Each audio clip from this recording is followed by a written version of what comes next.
Once upon a time, in a faraway kingdom surrounded by tall mountains, sparkling rivers, and golden fields, there lived a kind little girl named Ella.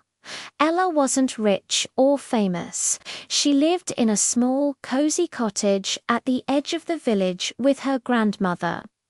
Every day she helped her family, cared for the animals, and played with her friends in the forest.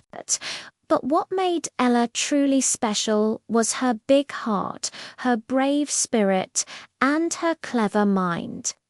One sunny morning, a royal messenger arrived in the village with urgent news. The Queen's precious crown had gone missing. The entire palace was in a panic. Guards searched high and low, questioning everyone in the castle. The Queen, a wise and kind ruler, addressed her people from the balcony. "Whoever finds my crown," she announced, her voice echoing through the square, "shall be rewarded with a gift from the kingdom, my deepest gratitude." Villagers whispered among themselves.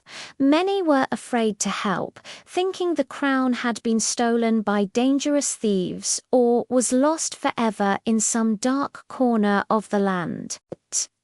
Later that day, Ella was walking near the palace garden when she heard a strange rustling coming from the bushes. She tiptoed closer, her heart beating with curiosity. Peeking behind a large oak tree, she saw a small, clever fox holding a shiny object between its paws. It was the Queen's crown.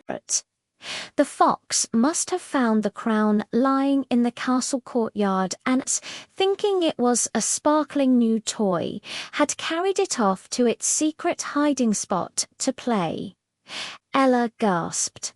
"Oh no," she whispered to herself, "but I can't just snatch it from him."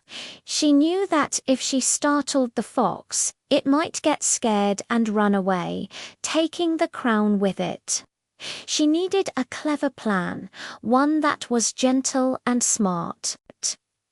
Ella quickly ran home and gathered a small basket full of wonderful treats, juicy red berries, crunchy nuts, and a few sweet honey cakes her grandmother had just baked.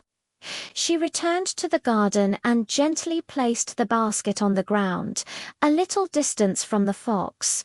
"Here, little fox," she said softly, her voice as calm as a gentle breeze. "I think you'll like this much better than that shiny crown." The fox looked up, its ears twitching. It sniffed the air, smelling the delicious treats. It looked at the basket, then back at the crown, and then at Ella's kind face. With a careful nudge of its nose, the fox pushed the crown toward Ella and happily trotted over to the basket. Delighted, Ella picked up the heavy crown, thanked the little fox, and ran back to the palace as fast as her legs could carry her. When Ella arrived, the palace gates swung open, and the guards stared in complete surprise. It was the little girl from the village, and she had found the crown. She walked confidently up to the Queen, who was sitting on her throne, and curtsied politely. "Your Majesty, I found your crown," she said, holding it out. The Queen's face lit up with a warm smile. "You are brave, clever, and kind," she said, her voice filled with admiration. "You did not use force or scare anyone. You solved the problem with wisdom and a good heart." The Queen offered Ella a grand reward from the royal treasury. But Ella shook her head humbly. "Your thanks are more than enough, Your Majesty," she replied. Impressed by her courage and her genuine kindness, the Queen invited Ella to visit the palace whenever she wished. She also gave her a small, personal token of their new friendship, a beautiful golden locket shaped like a heart. From that day on, Ella and the Queen became the closest of friends. Ella continued to live her life helping her family and her neighbors, always using her cleverness and compassion to solve problems, big and small.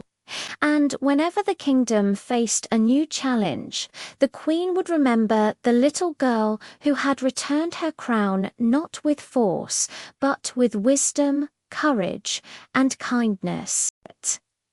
The villagers spoke of Ella's bravery for many years, and children all across the land loved to hear the story of the girl whose heart was bigger than any fear. And the moral of this story is that true courage is gentle and wise.